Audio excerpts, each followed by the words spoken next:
¡Ya está aquí la guerra! Que si pueden parar la guerra un momento. Sí, sí, estamos aquí en la trinchera, pero estamos descansando.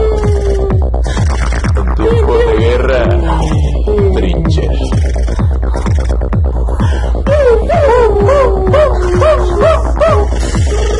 La trinchera.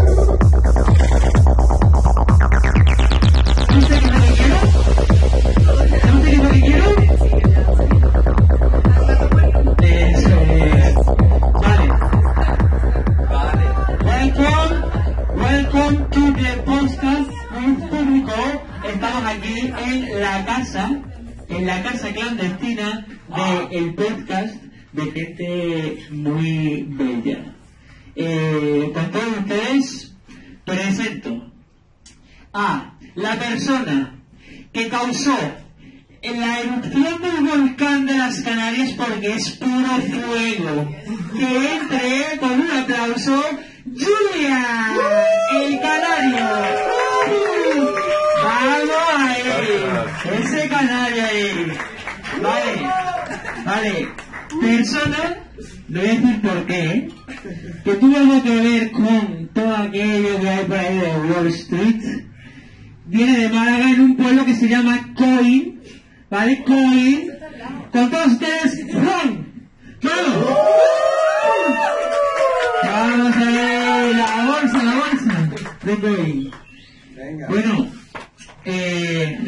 le llamaban la mano loca de Alfacar, el tembleque, el ganador del mundial de máquina de escribir espaciadora en sí, con un récord de 6 segundos. Luca de la Rosa, vamos ahí. ¡Vamos, Luca! ¡Mano loca, la mano loca! Vale. Una persona que cuando le conocí, de las pocas palabras que pude intercambiar fue cállate que te vomito encima. Al final me tuve que ir de la habitación. Un aplauso para David.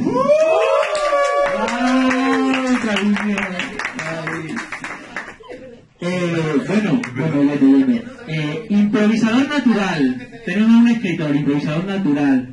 La persona es un galán. Hoy es un galán. Con todos ustedes, Miguel.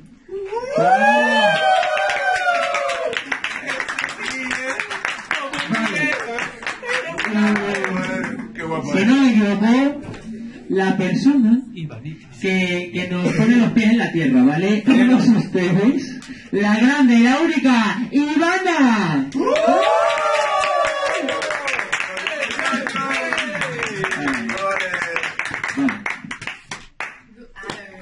Bueno, pues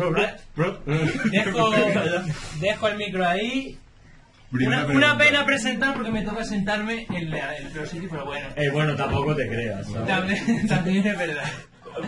Primera pregunta para el público. ¿Quién coño tiene fuego? Nadie tiene fuego. ¿Quién tiene fuego del No me público? lo puedo creer. Un aplauso para Miguel. Para quien nos esté escuchando y no esté aquí, hay público hoy, tenemos el público más maravilloso del mundo. Gente aburrida que hoy se está entreteniendo. Con más gente aburrida. Con más gente aburrida totalmente enfrente. Esto es un espejo. No es otra cosa.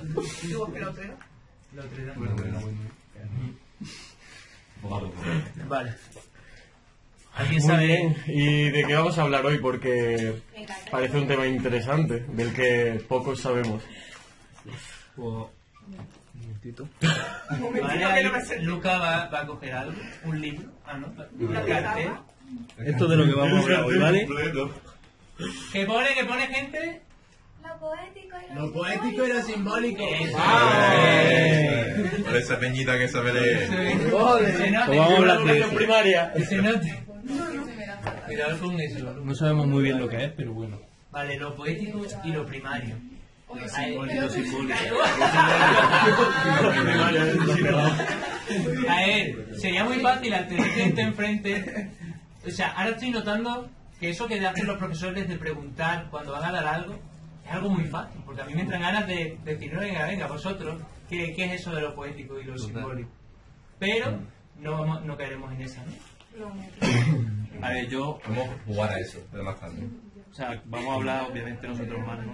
Evidentemente, pero que si hay alguien que quiere decir algo porque se siente que quiere decir algo, está bienvenido. Sí, pero que levante la mano antes. Y también- Luego que se levante, habla el micro.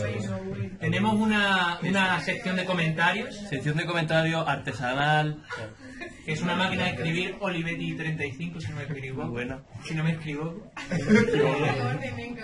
Así que podéis ir dejando ahí lo que queráis. Palabras, frases. Y nosotros, pues cuando veamos que se actualiza, comentarla. Y sin más dilación, Comencemos. Comencemos. Muy bien, pues eso, yo necesito una definición de la temática que tenemos hoy, ¿no? Para hablar. Porque realmente no me hago una idea. No sé, poético, lo simbólico. Pues empezamos bien, tío. Empezamos bastante bien, ¿sabes? A ver, yo en el cartel ese he puesto unos símbolos, si lo he escrito yo. Y yo he puesto unos símbolos que hacen referencia a la religión, pues he puesto el león del hinduismo, he puesto la estrella de David y he puesto la cruz. ¿Vale? Pues son símbolos. Y para mí el símbolo simboliza una puerta de entrada a todo un sistema determinado. En el caso de la cruz cristiana, pues en una asignatura que hemos tenido este año, que además justamente también el profesor lo define con una cruz, es lo ontológico, el plano vertical de lo que sería la cruz, y el plano horizontal, que sería lo óntico. Lo horizontal es, digamos, el conjunto de entidades, de entes, como puede ser una botella, una taza, yo qué sé, cualquier cosa, que es una entidad. Y luego lo ontológico sería el plano vertical, que pertenece al plano del ser. Y a mí lo que me interesa de la cruz, por ejemplo, es donde digamos, se chocan esos dos puntos, que es el centro, ¿no? Y lo he señalado ahí en el dibujo. Y he puesto aquí y ahora. O sea, para mí ese punto simboliza el aquí y ahora. Entonces, es una puerta de entrada en cuanto que si nosotros, por ejemplo, en la cruz, yo, por ejemplo, esa idea que tengo, visualizo la cruz como un punto de entrada al aquí y ahora, en tanto que lo óntico y lo ontológico, es decir, lo horizontal y lo vertical, se centran en esa apertura, que es visualizar, por ejemplo, una taza o cualquier cosa y a partir de ahí entrar al ser, que sería lo vertical, y ese es el aquí y ahora. Entonces nosotros en una cotidianidad concreta, por ejemplo, vamos a la cocina, estamos cocinando, cogemos un cuchillo y de repente ahí aparece el ser. O sea que ¿Cómo? aparece en el acontecimiento de coger el cuchillo y empezar a cortar tomate, por ejemplo. Y eso es interesante porque podemos, en cada ente con el que interactuamos, entrar al ser. Y esa es una forma de apertura en cuanto al símbolo. Y entonces, por eso, cada símbolo pues creo que tiene un sistema. En este caso, para mí, Pero, simboliza eso. aunque tenga un sistema, hay gente que puede ver la misma cruz y no ve lo Claro, mismo. claro, y si exacto. no ve el mismo sistema, entonces no es el mismo símbolo tampoco. No. Bueno, si queréis decir algo.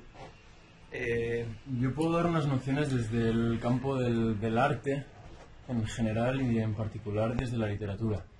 El símbolo hay que, considero, diferenciarlo bien de la metáfora, que a veces puede parecer algo cercano, pero no por ello similar. La metáfora es un recurso en el que se sustituye una idea, una imagen, por otra. El símbolo, sin embargo, es cuando a una imagen se le da un significado o una connotación determinada. Yo lo definiría así, no me hagáis mucho caso. Por lo tanto, hoy salió a colación haciendo un pequeño prólogo sobre los bocetos de lo que se iba a hablar, que puede haber tanto una simbología propia, una simbología individual, en el momento en el que, por ejemplo, alguien te regala algo y ese hecho acaba pronunciándose como algo, o sea, ese objeto acaba adquiriendo un valor simbólico mayor al que en un principio tenía. Puede traducirse en un valor simbólico social, en el momento en el que una serie de ideas o creencias forman parte de un signo, como puede ser la cruz o puede ser el OM, y puede formar parte incluso de un conjunto que ya formaría parte de las teorías del psicoanálisis, por ejemplo de Jung, en el que se considera que ya el símbolo trasciende hasta tal punto en el que todos compartimos una suerte de inconsciente en el que hay ciertos arquetipos a través de los cuales nos vinculamos con la vida y partimos de ahí. Pero no hay que olvidar que el símbolo en realidad es un método y una forma de otorgar a cualquier cosa el significado que uno o el sentido que uno le quiera dar. Rellenar al objeto material o al signo de un contenido determinado. Claro. Y ahí entra pues desde la mística, el esoterismo, en el arte como herramienta para denotar un sentimiento o una intuición determinada, etcétera. O sea, yo me refería a puerta de entrada en cuanto a que parece que el símbolo es una síntesis de todo un sistema. O sea, nosotros creamos la cruz, creamos el OM, y a partir de ahí entendemos que hay un proceso detrás de eso. Igual que, pues, y lo que has dicho de Jung me parece muy interesante también, porque en la sincronicidad, por ejemplo, de Jung, lo hemos hablado Juan y yo alguna vez, por ejemplo, vamos andando por la calle y se nos aparece algo y enseguida lo relacionamos con otra cosa. Y eso ya equivale a 2 puntos. Y esos 2 puntos, en medio de esos 2 puntos hay un proceso. Entonces, cuando nosotros vemos algo en la calle que lo relacionamos enseguida con otra cosa, nos adentramos en todo un mundo de significado y de sentido. Entonces, esa es la al final es lo mismo que ha dicho Miguel, que es otorgarle un sentido a un objeto, en este caso de la sincronicidad, es a 2 eventos, que lo correlaciona y le otorga el mismo significado. Que al final parte de eso, de considerarlos como un símbolo estos eventos. Y como que el símbolo parece una cosa mística, esotérica y que se debe renunciar a ella, pero realmente es bastante humana. Porque yo creo que el humano funciona a través de los símbolos, incluso la sociedad actual. Las banderas no son más que los símbolos. Claro. Y nos guiamos por los símbolos y los defendemos y... Las marcas que... Claro, es la marca, es la marca. Claro, el símbolo lo que es una manera de identificarnos lo uno a lo otro. En plan, cuando tú adoptas un símbolo como tuyo, como algo personal, lo que quieres decir es que tú te identificas con un grupo, y no solo es que te identifiques con lo que significa, con aquello que tiene como un contenido, esa teoría que hay detrás del símbolo, porque muchas veces no es así. Muchas personas no tenemos, aun perteneciendo a grupos, no tenemos una misma sensación con esa teoría. A lo mejor no nos sentimos de acuerdo. Una parte muy importante, por ejemplo, con el tema del cristianismo, la cruz representa a todos los cristianos, pero a partir de ahí se empiezan a dividir entre si eres católico, si eres evangélico, y vemos claras distinciones. Entonces, por ejemplo, el tema de la simbología, cuando la vemos desde un punto de vista del derecho, por ejemplo, resulta muy importante cuando tú te marcas con uno de ellos en tu cuerpo, porque tanto en un caso médico, por ejemplo, podría ser relevante que tú tengas tatuada simbología cristiana como islámica, o otro tipo de creencias que puedan valorar los propios médicos a la hora de tratarte, si es necesario, por ejemplo, la reanimación o otro tipo de elementos. Ya tenemos también algunos que no son religiosos, como el de no revivir, que hay personas que lo tatúan por postureo, y otros que, digamos, lo tatúan en serio, de no quieren que sean revividos sus cuerpos por cualquier tipo de creencia que tengan. Y luego, por ejemplo, en el lenguaje militar es muy importante el que las personas no confundan, no confundan los símbolos que usan durante un armisticio o durante un conflicto bélico, en el que, por ejemplo, tenemos a la Cruz Roja, que creo que todos lo conocemos, que tiene una cruz como bandera, pero no es una cruz cristiana. Lo que realmente representa es los derechos humanos, pero su el fundamento de su creación es la bandera suiza al revés. Lo que pasa es que se ha confundido mucho e incluso ha llegado el momento en el que, para conflictos que han sucedido en países islámicos, debido a que se veía como una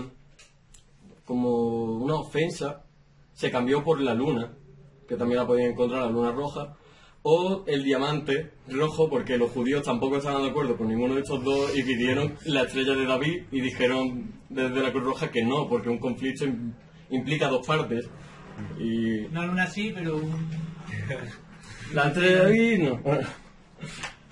Entonces eso, los símbolos van siendo muy relevantes. Claro, yo creo que lo más curioso es entender que los símbolos no tan solo se refieren a los símbolos que podemos ver como la cruz, la luna, una bandera, sino que también lleva a otro ámbito, de que ese reconocimiento que has dicho antes del grupo también significa un símbolo, de aunque no hay un símbolo que te represente, cuando tú perteneces a un grupo, al final hay una identidad, esa identidad ya es un símbolo de por sí, aunque no se muestre dibujada en un papel, que normalmente siempre hay una demostración de esa unión a través del símbolo. Pero creo que llega a más ámbitos que solo lo que conocemos, ¿sabes? Lo que se puede denominar símbolos. entonces el símbolo en su aparición, ¿será a la vez lo que simboliza y el mismo símbolo? Es decir, Sí, yo pienso que sí.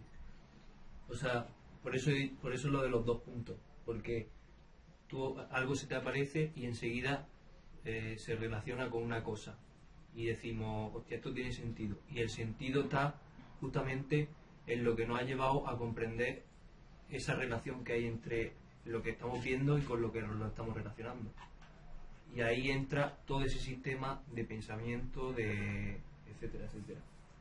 Y por ejemplo, con respecto a lo que estamos diciendo lo que había dicho David, creo que por ejemplo el símbolo hoy en día, un meme por ejemplo, es un símbolo en tanto que uno se identifica con una serie de ideas que le han llevado a sintetizar un conjunto de ideas en una imagen, por ejemplo. El meme es un símbolo en tanto que reúne a una manera de pensar, una manera de hacer bromas, de hacer humor, por ejemplo. también reúne muchos símbolos también. Claro, reúne a su vez, sí, puede que sea un conjunto de símbolos a su vez. Conjunto de símbolos que a la vez es un símbolo. Exacto, es meta símbolo. Como lo que hay allí, ¿no? Eso no son Bueno, eso no creo que llegue a ser un símbolo, cosas. porque no le damos un significado para nosotros, pero los fractales estamos hablando. Si alguien tiene el audio no se iglesia escucha. o algo, Es verdad, lo podemos quitar, ¿eh? Si en el momento da paranoia. Te quiero hacer una pregunta. ¿Puedo hacer una pregunta? Acércate, Pero acércate al micro. Vale, simplemente una pregunta respecto a lo que estáis diciendo de que consideráis que los símbolos vienen unidos directamente del significado, ¿no? ¿No consideráis que las palabras son símbolos? sí. ¿Y pensáis que las palabras se Son han puertas formado también. íntegramente con en plan el símbolo, con su significado? Sí, Pero o también hay una sea, evolución, ¿no? En plan, que puede partir el significado del símbolo, pero ese significado al símbolo no es permanente, sino que hay contextos sociales, hay desarrollo en la historia que hace que ese significado vaya cambiando y se vaya desarrollando. Como que no es permanente. Claro, Aunque- aquí yo creo que hay una confusión entre el referente y el símbolo. El referente es hacia lo que tiende el significado.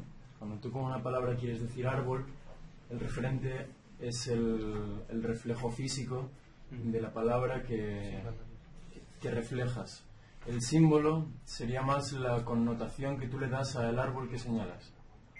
Y si hay una constante histórica con respecto al símbolo es que siempre tiende a alejarse de la realidad objetiva. De hecho, en la literatura aparece como reacción muy brusca al movimiento realista y al naturalista, porque se encuentra en el símbolo un refugio para expresar lo que está fuera de la realidad, y ahí aparecen los sueños, aparece Baudelaire, Rimbaud, hablando de todo el significado que puede connotar todo aquello que no se puede derivar de una simple realidad objetiva. Entonces, de alguna forma, el símbolo sirve también como liberación y como amplitud del significado, que no es suficiente con el referente. Porque cuando denotas un vaso, igual no es en un ámbito contextual, sea escribiendo, sea en el ámbito de la oralidad, igual ese vaso en un contexto determinado tiene un contexto y tú quieres denotar ese contexto. No es suficiente simplemente con la palabra, sino que quieres darle eso que envuelve y que le da una atmósfera determinada. Creo que esa es la diferencia entre...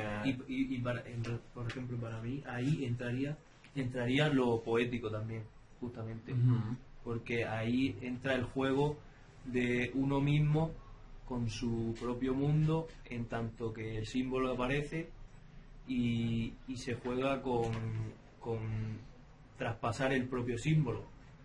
Se juega con el símbolo a crear otros símbolos que sinteticen el propio símbolo anterior. Entonces, sí, en plan, con lo no sé poético se si juega... te refieres justo a que, bueno, aunque mucha gente hay diferenciación entre metáfora y símbolo, si la metáfora en sí también es un símbolo particular para cada uno, de que aunque una metáfora pueda tener varios símbolos, desde una perspectiva individual y subjetiva, esa metáfora constituye un símbolo para ti, aunque no sea un símbolo colectivo. Yo creo que el símbolo se elige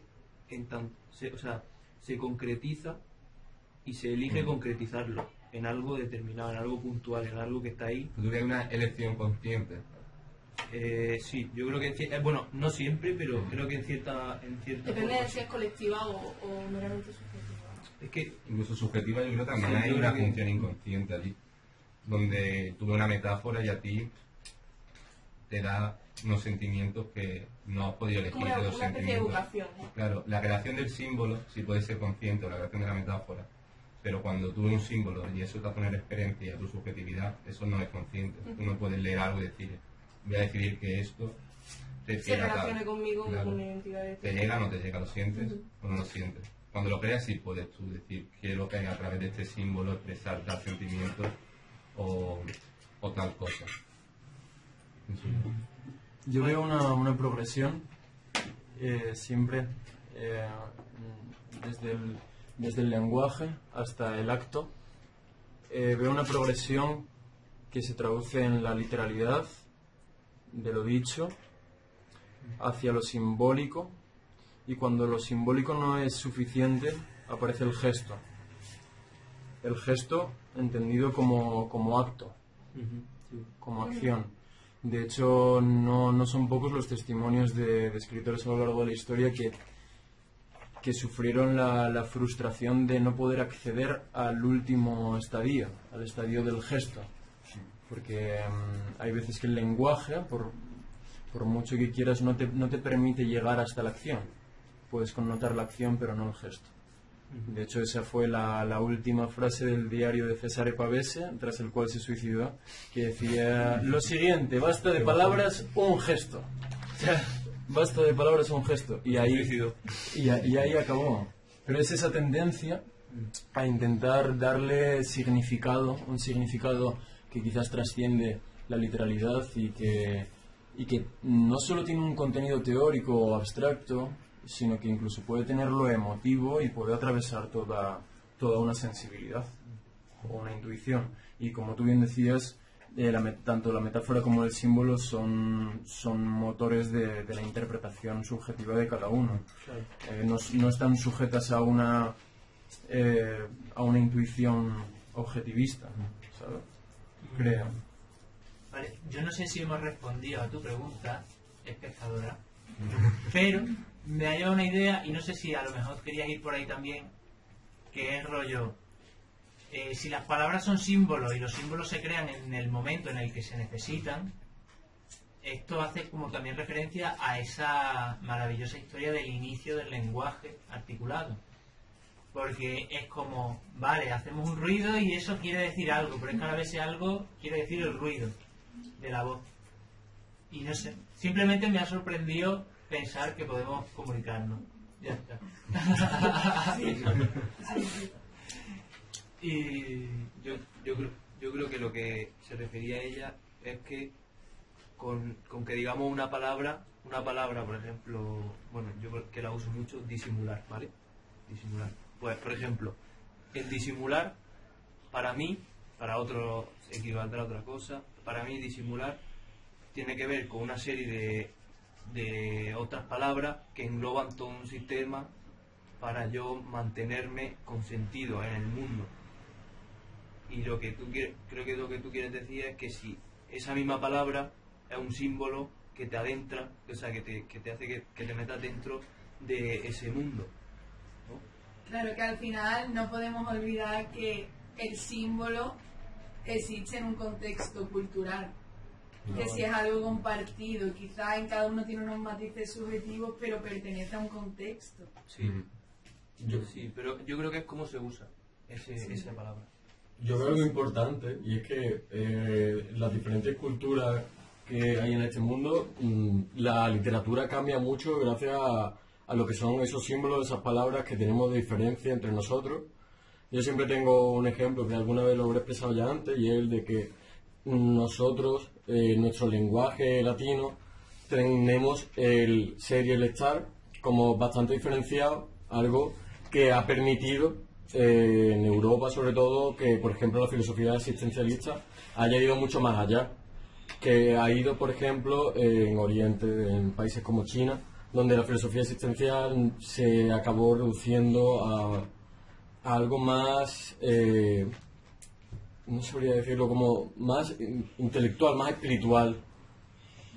En cambio, en Europa sí que hubo como muchas más ramas, en plan el existencialismo francés. Tenemos por un lado, tenemos... bueno, no voy a ponerme aquí a dar muchos ejemplos ahora.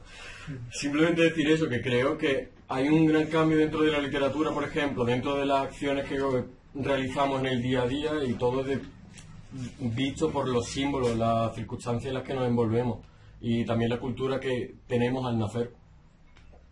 Y en ello creo que, por ejemplo, la poesía tiene mucho que decir, por la forma en la que se expresa, la forma en la que usa las metáforas, la forma en la que usa la simbología de una cultura en específico. Sí, yo creo que eso refiere bastante al concepto de inconsciente colectivo que tiene Jung, que al final son los símbolos que se crean a través de la cultura y que inconscientemente tú vas asimilando en tu proceso de maduración, de crecimiento, dado que naces en un contexto con una cultura determinada.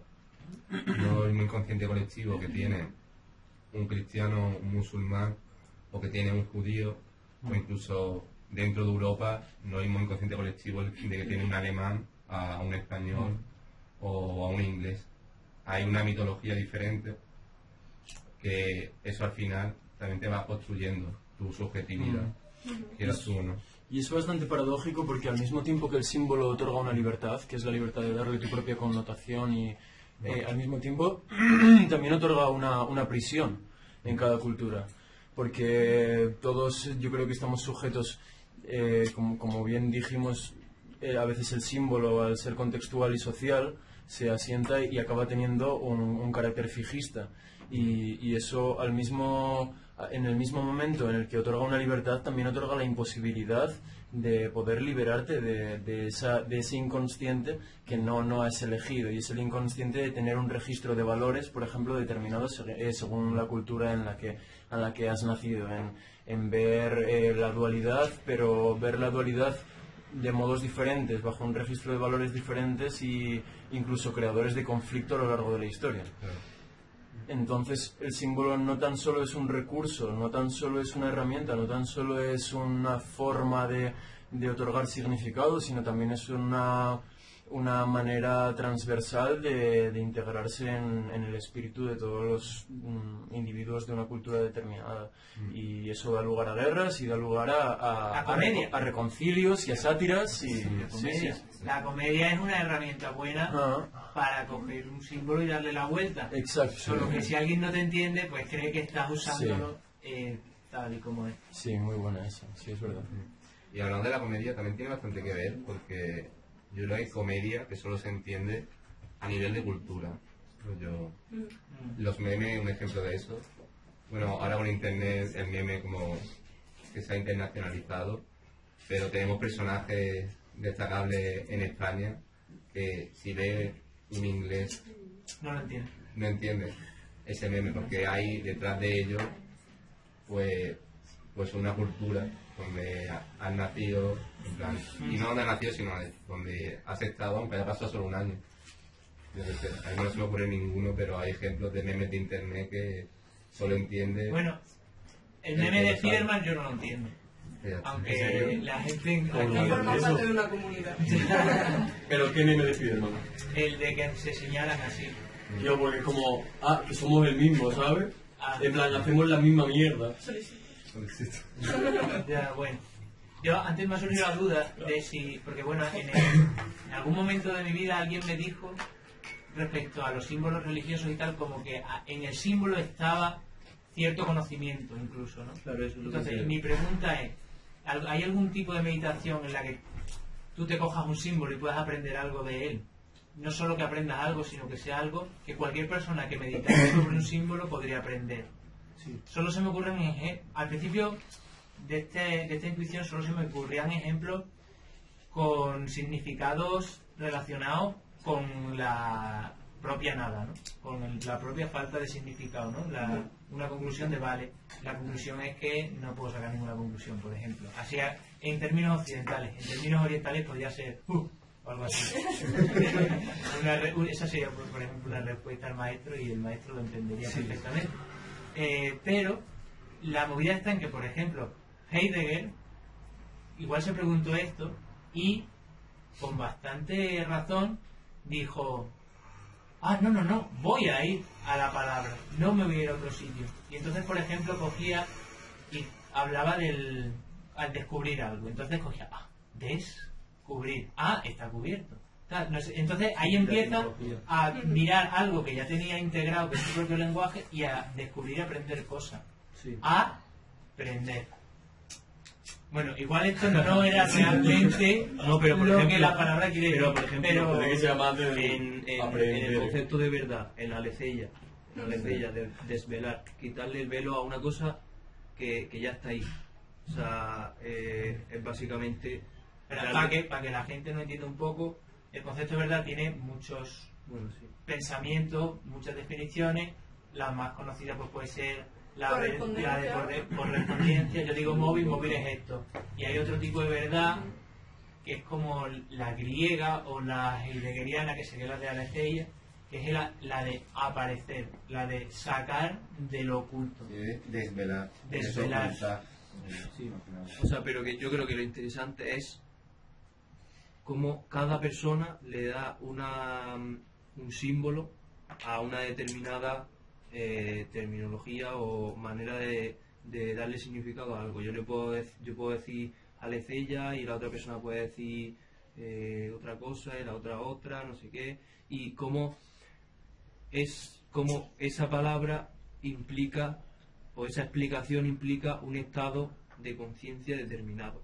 O sea, que cuanto más precisa sea esa palabra para descubrirnos a nosotros mismos, o cuanto más precisa sea esa palabra para meternos dentro de esa verdad, pues yo creo que es más elevado está la conciencia. Igual que a una persona no le sirve, pues por ejemplo, ir a terapia, pero sí le sirve y hacer escalada, por ejemplo, pues para sentirse bien, pues es también un símbolo por donde una persona entra en vez de por otra, ¿sabes? Que a lo mejor te sirve irte a tomarte tapas para ser feliz y no te sirve jugar al fútbol, ¿sabes? Pero podría servirte igualmente. El tema es dónde encontramos nosotros nuestro sentido. Yo creo que ese es uno de los problemas principales de los filósofos, ¿no? En el sentido de siempre estar recurriendo a la verdad como correspondencia a la representación de nuestro lenguaje y de cómo la realidad se adecua a precisamente esos signos en vez de a esos símbolos en la realidad, ¿no? Y yo lo que quería plantear un poco era la diferencia que hay entre el poeta y el filósofo, en el sentido de que el filósofo tiene como una especie de compromiso con la verdad, mientras que el poeta no lo tiene. El poeta tiene un compromiso más bien con la verosimilitud, con cómo se le aparece su propia experiencia y no le hace falta diferenciar entre lo que es verdad o lo que es real y lo que es meramente una apariencia de la realidad. Y, o sea, yo creo que eso reduce mucho la concepción que tiene el filósofo sobre el ser humano, sobre el lenguaje y sobre su propia percepción de la realidad. Pues, yo no estoy de acuerdo. Yo creo, porque yo no sé, o sea, yo creo que el filósofo no sabe lo que quiere y el poeta sabe lo que quiere, solo que da la casualidad que el poeta igual quiere ser poeta, o no, pero al menos lo tiene claro. Pero el filósofo está buscando qué quiere ser, y más que comprometido con la verdad, igual está comprometido con algo relacionado con la comunicación o con la intersubjetividad, ¿no? Con llegar al otro de manera verdadera, quizás. La universalidad. La universalidad. Pero el poeta... La universalidad del poeta es el éxtasis.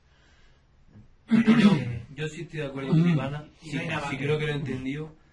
Yo, para mí, el poeta es como el que está ahí en la acción, y entonces genera, crea cosas, crea símbolos, crea metáforas, lo que sea, crea y juega con la experiencia. Y el filósofo, digamos que está un poquito antes, está como parado en el y está como en el Boa, observando, está como parado y está jugando con él, también es poeta en cierta forma, porque por ejemplo Heidegger utiliza un lenguaje, o hay gente que está a medio camino también, que es poético a nivel metafísico, ¿no? Pero está en el Bohandensen ese porque está parado y está jugando con el lenguaje y está siendo un poeta, pero en la contemplación. Pero no entra, digamos, mientras que exacto, no entra como el poeta que es como un poco más el artesano de que juega ya hasta con los instrumentos. Pues a mí me gustaría entrar ahora, me gustaría tener una experiencia de entrar.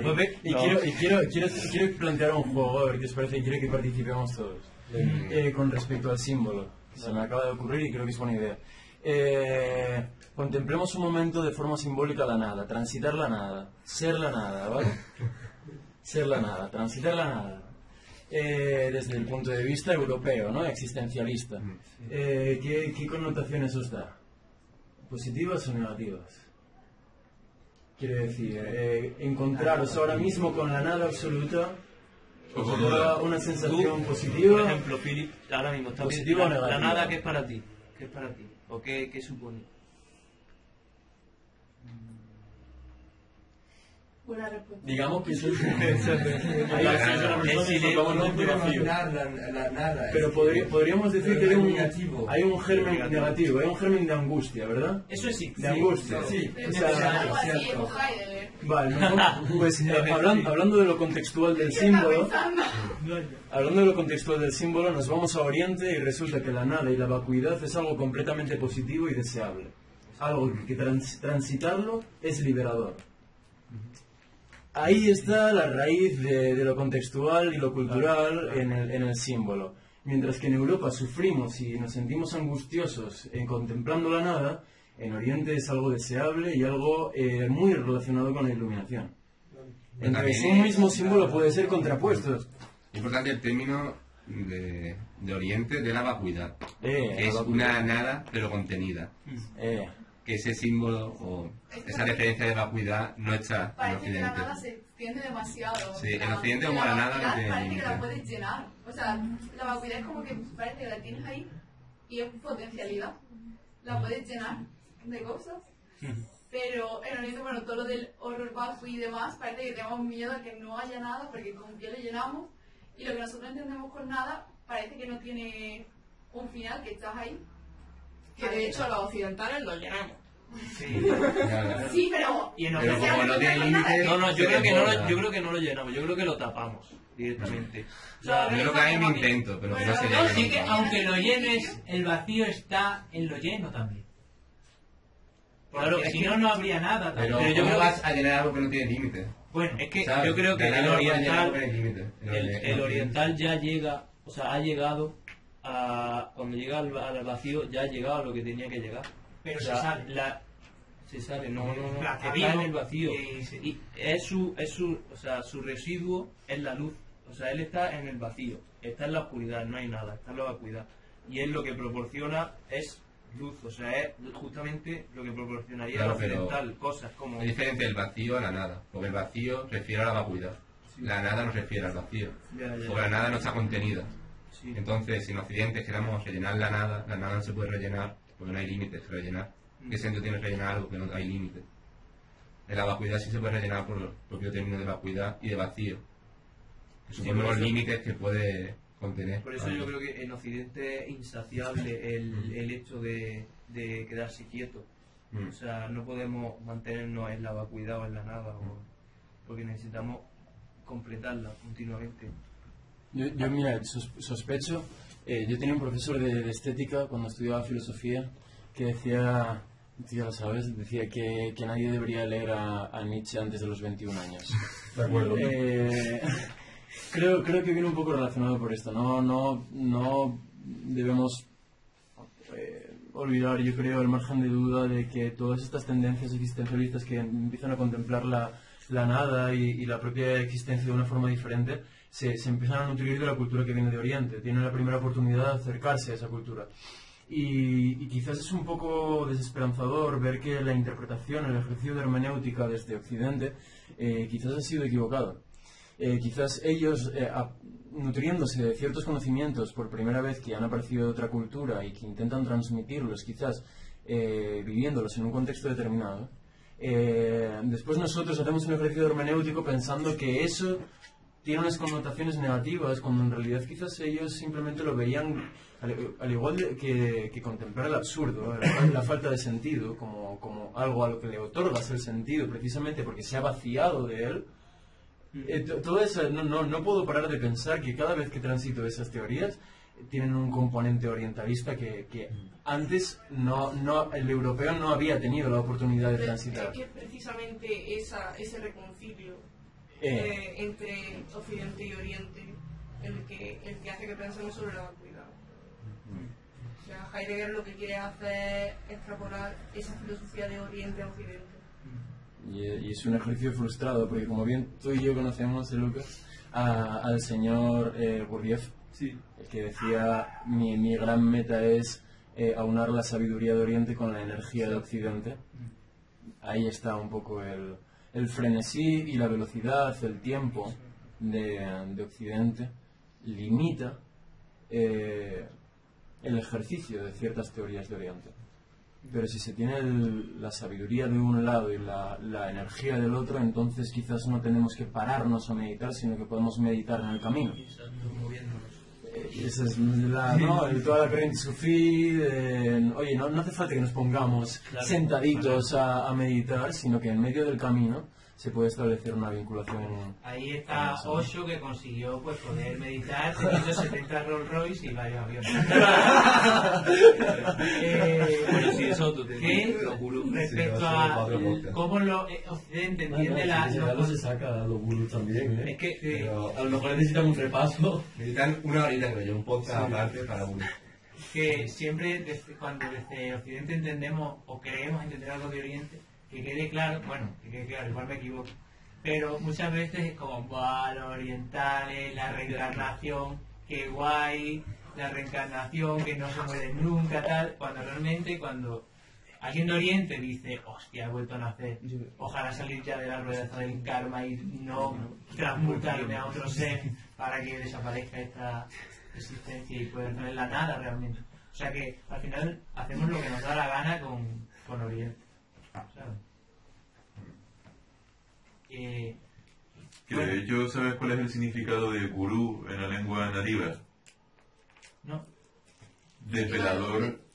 ¿Cómo? ¿Nativa de dónde? Bueno, de la India. De donde los gurús. De esa nación. Nación gurú. Todos aquí. De la nación gurú. Te diría el idioma, pero ya sabemos que el concepto de idioma es bastante occidental. Y pues ahí es más como, bueno, idiomas o dialectos que hablan millones de personas que están, bueno, en un país que crearon Inglaterra y demás. Pero bueno, nosotros, otra vez. No, nosotros no, Inglaterra. Ya no, desde hace un año así, ya no. Pues a lo que iba, que en el idioma de los gurú significa guiador entre las tinieblas. O sea que el significado peyorativo viene, es solo donde estamos nosotros, porque para ello gurú viene a ser, pues, bien una suerte de profeta. No profeta, porque puede haber más profetas que no puede haber más gurúes que profetas, ¿sabes? Profetas tiene que haber uno, como mucho 3 y para diferentes grupos, porque si no pierde el rollito. Claro. O sea, el cristianismo tuvo un profeta, ya está. El islamismo otro. O sea, si hay 2, pierde la cosa. Yeah. Gurú, hay más, ¿sabes? Son como alcaldes. Los alcaldes de la espiritualidad. Claro. Entonces, claro, ellos tú dirías, no, pero es que este es un gurú. No, ese es otra cosa menos un gurú. Y al hilo de los gurús, la relevancia del lenguaje poético y los símbolos en cómo ellos quieren transmitir ciertas cosas, ¿sabes? Porque hay cierta oscuridad. Igual hay gurús más oscuros que otros. Claro, es que eso. Pero entonces, un día Lucas y yo hablamos, bueno, esto, o sea, rollo, igual todos los gurús son falsos gurús. Sí. ¿Qué? Igual seguro. Claro. No, pero no desde la crítica, sino desde dentro de ese pensamiento, ¿sabes? O sea, desde la raíz existencial, ¿no? Yo creo que ¿Hasta qué punto un gurú está disimulando demasiado? No, yo creo que ¿sabes? el falso gurú es el que no ha visto sus propias sombras, que puede ser un gurú que, o sea, de hecho yo creo que todos los gurús están bastante avanzados en cuanto a contenido de su propia conciencia, en cuanto al camino espiritual, todo eso. Yo no creo que haya falso gurú. Todo lo que dicen tiene sentido para mí, pero sí que es verdad que luego se contrasta con su propia vida y decimos, oye, aquí pasa algo, o sea, está un poco desubicado. Sí, como podíamos hablar de Heidegger, que era nazi, no sé qué mierda, pero a lo mejor hacen explícito el ejemplo de la contradicción. Sí, que a lo mejor el propio gurú está muy elevado, pero a la vez tiene una cantidad de sombras que llega al infierno, ¿sabes? Pero que en general están bastante elevados a nivel de conciencia. Pero yo solo tengo que decir una cosa, en plan, ¿por qué obtienen la categoría de gurú? Porque ellos se autodenominan gurú, al igual que el que es poeta muchas veces se autodenomina poeta. No. Realmente no veo que haya... Es que se denomina gurú, tiene bastante sombra, ¿sabes? Bueno, pero en plan, ¿por qué es un gurú? Como que la gente le llama gurú, en el sentido de que... Si llegamos a un acuerdo y vosotros me llamáis gurú, yo soy un gurú. ¿Quieres ser un gurú? ¿Quieres ser un gurú? Si quieres ser ¿Queréis que sea vuestro gurú? ¿Puedo ser un gurú, por David, favor? sé tu propio gurú. No, cuento con vuestro apoyo, ¿no? Gurú, mi villano favorito. ¿Sí o no? Es que creo que estaba empezando con gurú y no voy a decir nombres, Vale. pero que estoy pensando en Sí. Yo creo que... Vale. Yo creo que un buen gurú no se hace marketing. No se puede decir porque no podemos denunciar. Un buen gurú no se hace pero marketing, eso le es lo que hace estoy marketing. pensando. Pues los gurús de hoy en día... Claro, en los gurús de hoy en día pues tienen cositas que dices tú... ¿Cuál es la diferencia entre un gurú y un flipado? La retórica. Ninguna. Vale, ¿se puede educar con lenguaje poético? La retórica, sí.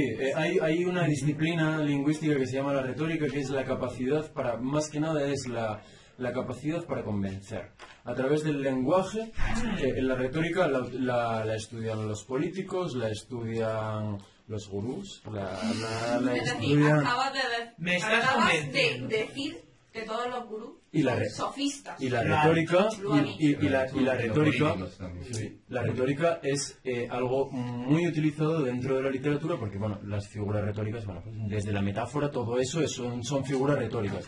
Pero sí es verdad que la presencia, la figura, el nacimiento del ídolo, que no deja de ser el gurú, se conforma de una buena retórica. Cuando tú sabes dirigirte a un público y seducirlo, es el arte de seducir, es el arte de encantar al público. Cuando alguien habla y a los 2 minutos alguien está bostezando, es porque no es un buen retor. Si alguien habla y por muchas gilipolleces y falta de contenido que obtenga en lo que dice, es capaz de albergar un sentimiento, una emoción, algo en el público, es porque ha entrenado esas capacidades de retórica. Y por otra parte, quería hacer una pequeña acotación con lo que dijo antes Julian, que es la noción de primigenia, la etimología de gurú en los dialectos de India y cómo eso vinculándolo con lo del símbolo. Hay algo que me gusta siempre recordar y es que hay lenguas en las que aparecen palabras que no existen. Bueno, no aparecen porque precisamente no existen. En Tíbet, en sánscrito, no existe la palabra aburrimiento y la gente no se aburre. En algunas tribus de África no existe la palabra esfuerzo y la gente no se esfuerza. Entonces, aunque tú vayas al ámbito gestual, aunque tú vayas a los gestos, al aburrimiento o al esfuerzo, no lo acaban de comprender porque no hay una palabra que lo connote. Y eso le da también que da ahí un ámbito vacío a la conducta, incluso a la conducta o a la forma de crear ciertas teorías. Entonces, ¿cómo vas a relacionarte con una civilización que no contempla el aburrimiento y es capaz de pasarse 6 horas sin hacer absolutamente nada? ¿Cómo puedes extrapolar esa teoría a una civilización obsesionada por hacer algo constantemente porque tiene que competir consigo mismo y con los demás? ¿Quién inventó esa palabra? ¿Quién la inventó? ¿En qué momento? No lo estoy preguntando. De antropología. Espero una respuesta por vuestra parte. Yo creo que era protestante.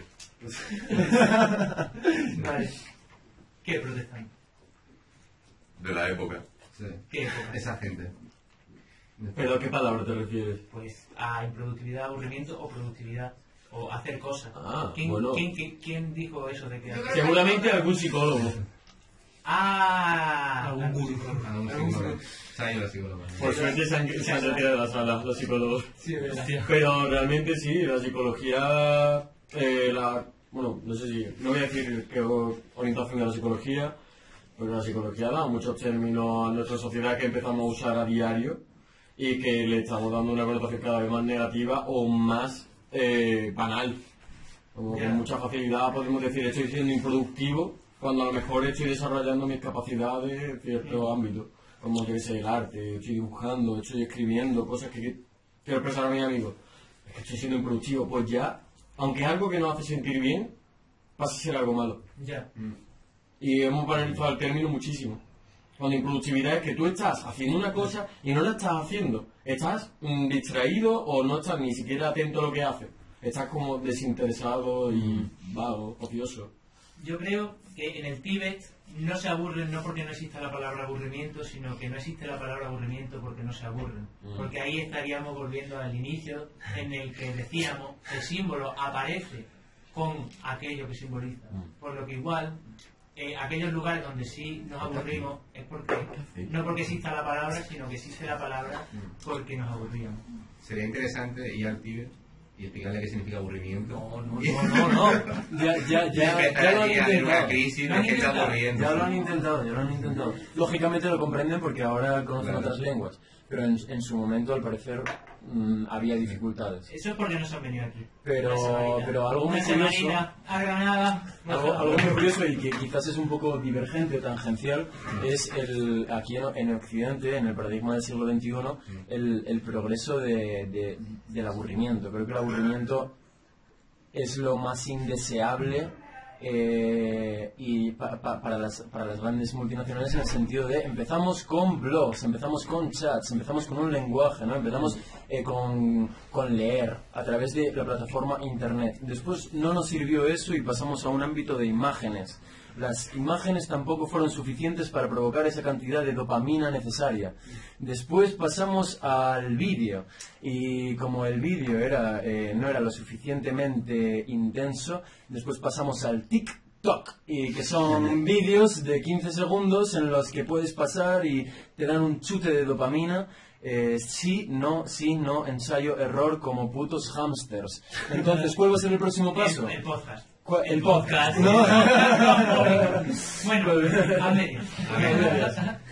Y todo en la constante del aburrimiento. Al final no está mal aburrirse, ¿no? Sí. Es más, decía Oscar Wilde, la mayoría de los problemas de la humanidad vienen por la incapacidad del hombre de estar en una habitación solo haciendo absolutamente nada. De acuerdo. Había por ahí un libro ¿Tú haces el libro de las confesiones de San Agustín por algún motivo en particular? No, yo que se lo he dejado a Lucas, que se lo quería leer. Ah. Y no se la ha empezado, entonces... Vale. Bueno, muy bien. Nada, yo creía que es que iba a leer algo. Entonces digo, pues... Lo iba a leer Lucas, pero vale. es su intimidad. Vale. Sí. Si quieres empezar tu intimidad Venga, aquí... venga, ahora vamos a recitar. Bueno, si tenéis... Vamos a ver los comentarios, a ver cómo van. Ah, que habéis escrito... Bueno, La nada. nadie... A ver, escribir eso en directo cuando estamos todos callados como putas para no hacer ruido con el micro. Ya. Es verdad que va a ser un taca-taca un poco raro. Ya, también es verdad. Pero que podéis, Está mal pensado. gritamos más y ya está. Lo de... Está mal Sí, pensado. estaba... Bueno, sí. No, eso ahora, posteriormente, la que acabemos, Sí, pueden dejar ahí... podéis escribir lo que os dé la gana. Yo creo que esto Libertad ya está absoluta, si detallado. no, leer las mierdas que hay por ahí por escrito. ¿Os estáis ¿Lo has aburriendo? dicho? Lo he dicho. ¿Os estáis aburriendo? No. Solo tienen pudor. Mal. Bueno, quedan 5 minutos, damos unas conclusiones, hablamos un poco de la poesía, porque creo que Hemos lo hablado poético un es, poco. No me jodes. es lo que menos hemos Yo hablado. quiero recitar unos versos. Ay, que cada uno recibe un poema, ¿vale? Venga. Plan que tengáis. Me niego. No soy poeta, Yo no sé cuánto. ni quiero serlo. No, pero no, Lucas sí. puede, o sea, no tiene por qué recitar algo tuyo. Es verdad. A ver, lo dices a mí. Claro. Odio a los poetas. Pero eso te hace ser El más poeta de esta casa. Me hace Pero ser eso te hace Nietzsche. ser- Ve, en plan, han dicho que por ahí no se debería leer a Nietzsche antes de los 21. Yo soy David, padre. David el otro día me confesó que odiaba a los poetas. ¿El otro día? ¿Cuánto tiempo llevo diciendo eso?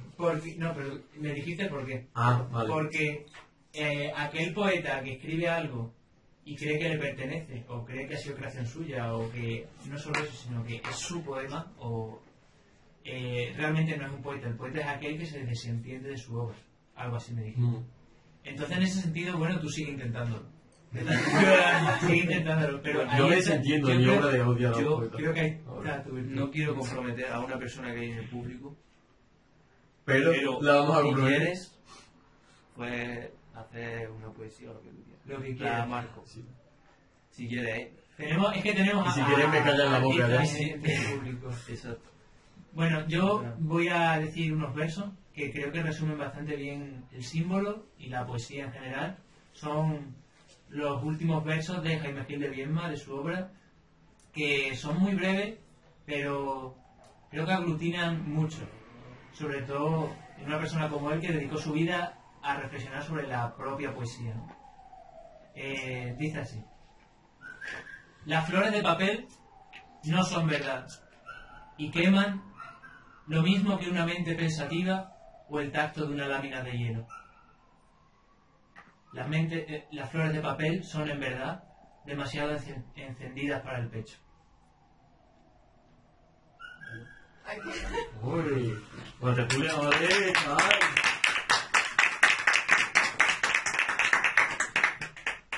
Precioso. Y ya está. ¿Algo más? ¿Alguna cosa más? ¿Alguien más quiere expresar su yo poético? Consejo. O cualquier cosa. Si queréis dejar un mensaje para la La posteridad, posteridad, o sea, esto hasta que la razón reproches. Pero tengo una pregunta, ¿por qué habéis como opuesto poético y simbólico? Porque hay símbolos en la poesía, ¿no? Sí. Entonces no están tan... Yo No, lo veo totalmente relacionado. la verdad. Sí, sí. Entonces como poético con simbólico. Lo poético, claro, lo poético y lo simbólico, ¿no? Al fin y al cabo un poco lo que va conjunto. Lo que pasa es que ha faltado poesía. Ha faltado mucho de poesía, pero... Pues ahora es el momento. Sí, Es el momento de que sea el momento. Siempre lo mismo. La poesía funciona con símbolos, ¿no? Sí, no, quizás. Depende. Pero es como describir cosas muy como las cosas que están. Por ejemplo, no sé, tú ves una casa y vas a describir una casa como está, sin símbolos, por ejemplo.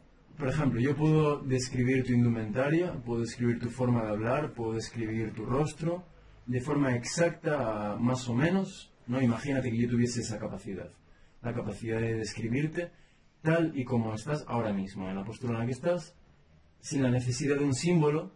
Eso, para el lector, connotaría algo. Y eso sería poesía. Sí, podría Sin serlo. imágenes, sí, Podría como- serlo. Podría serlo, sí. Como por ejemplo. ¿Y qué es no poesía? ¿Qué es? ¿Qué es no poesía? ¿Qué? Es decir, Pues- como estoy Eso parece diciendo, más o menos la persona es como... Eso es más difícil. Lo difícil realmente no es connotar lo que puede ser la poesía, sino lo que no es poesía. Porque podemos llegar incluso al extremo de... pasa lo mismo yo creo que con la filosofía. ¿Dónde pones el límite en la filosofía? ¿Hasta qué punto algo no está inmerso incluso en la propia vida, en la poética o en la filosofía? ¿Dónde vas a poner el límite y decir, no, a partir de ahora vamos a dejar de ser poéticos o filosóficos y vamos a entrar en otro terreno? Pues quizás en lenguajes científicos, quizás en lenguajes restrictivos, incluso semióticos, matemáticos. En guías docentes. Sí, pero la pregunta es, por ejemplo, hay un poema vanguardista que es una nota en la nevera, no recuerdo muy bien cuál era el contenido, pero era algo así como, cariño, se me ha olvidado comprar tomates, por favor, vete al mercado. Y estaba en forma de poema. Por ejemplo, los poemas japoneses Haikus, haikus. Eso no es simbólico, es muy como la verdad. Los haikus son más una vinculación, o sea, es una forma simple, sencilla, que a través de pocos versos normalmente se relaciona con la naturaleza, y eso tiene la potencia necesaria como para extrapolarlo a un significado mucho mayor. ¿Los límites de la poética? No lo sé. ¿Los límites de la poesía? No lo sé. Yo creo que para hacer un límite a la poesía lo que habría que es reducirlo a aquellos inicios o momentos de mayor importancia. Igual que pasa con el rock and roll, que durante un tiempo el rock británico y el rock estadounidense era como la cuna, lo más importante, lo que definía que era el rock and roll auténtico, y sus diferentes variantes que se mantienen dentro de ese mismo estilo, y a partir de ahí todo empezó a volverse indie rock. Cada vez que alguien intentaba dar una nueva visión del rock and roll con un toque, por ejemplo, de techno, de sintetizadores y tal, empezaba a ser pues indie, empezaba a ser alternativo, y ya no era lo mismo. Pues digamos que la poesía ocurre lo mismo. A lo mejor para la poesía, yo que no sé mucho, pero yo diría, los románticos han sido grandes poetas, pues habría que volver a una poesía romántica de aquella época. Entonces sería como coger aquellas características que reúne la poesía romántica y marcarlas como si fuese eso el principal límite, y a partir de ahí todo lo que se generó es indie. Todo lo demás ya es como... Incluso el romanticismo es indie, ¿eh? Yo diría que el romanticismo es lo más indie. Sí, porque después de la época ilustrada, de la corrección, del realismo, del naturalismo, de la intentona por expresar la realidad de una forma certera, limitada, detallista, aparece gente que dice, bueno, pues vamos a darle un poco de sensibilidad, un poco de emoción, un poco de simbolismo. Eso es indie. Eso es indie. Nosotros. Pretender ser indie es lo más indie. Sí. También diré que el romanticismo es un poco nazi. ¿Son los indies un poco nazis? De una pregunta, no de una Si con nazi lo que quieres denotar es que hay una forma de separación de gremio, ¿no? Separación de los valores de la decadencia de Occidente. Pero gremio de superioridad, ¿no? Gremio de superioridad. Pues en ese sentido sí. Sí, bueno, en ese sentido... Las direcciones son las peores. Claro, yo ante la capacidad de poder integrar sonidos nuevos, yo ante la capacidad de poder contemplar nuevas cosas, tú ante la incapacidad de restringirte al ámbito anterior, al estilo anterior, yo me otorgo un elitismo, me otorgo una superioridad. Es un poco nazi. Superioridad frente a lo anterior o frente a lo nuevo. Yo diría que lo anterior es el que siente superioridad de lo nuevo. Porque al fin y al cabo son las etapas más conservadoras de esta vida, tanto en la política como en cualquier otro tipo de modalidad que se haya generado, tanto de gustos, género y tal, la que siente como un poder superior a aquellos que han necesitado innovar para sentirse mejores. Como que está no voy a decir superioridad moral, pero en plan superioridad en mis creencias en general. Que es algo que vamos a ver siempre con los cambios de generaciones. Todos nuestros padres van a decir que la música de hoy es una mierda.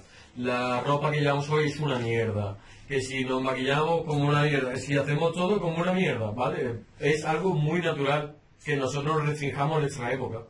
Y nos vamos a restringir en todos los sentidos. Totalmente cierto que eso tiene que ver con el tiempo y nada, con la calidad de la música ni nada, porque Sí. Young Beef en un futuro Será irá literal. muy grande.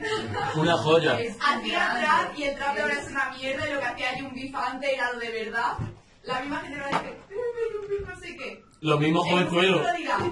Ojalá esto fuera como Young Beef. Esas personas con 25 años que dicen, por el reggaetón viejo que el de ahora es una mierda. Y ha pasado nada, no ha habido cambio. Modo Bluetooth activado. Para acabar, os quiero presentar este maravilloso grupo. De Francia, directamente desde Francia. Lo ha traído el afrancesado. Para brindar todo, ¿vale? Por venir aquí a escucharnos, que somos muy deseados. Y eso ya está, que muchas gracias. Muchas gracias.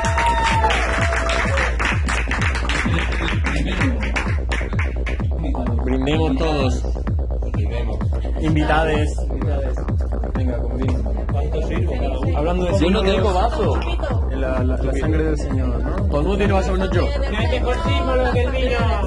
Esto está vacío. ¿Cómo os podéis comer a vuestro propio Dios? Nunca, este es tuyo. Para los dos, ¿no? Vale. Pues echa doble, echa doble. Te tiene que repartir ahora para todos. Sí, son para todos. Pero amplía miras que hay gente por ahí que sería. Amplía miras, Lucas. ¿Está servido? No pasa nada, echa aquí 4. Venga, este es de los 4 ahora.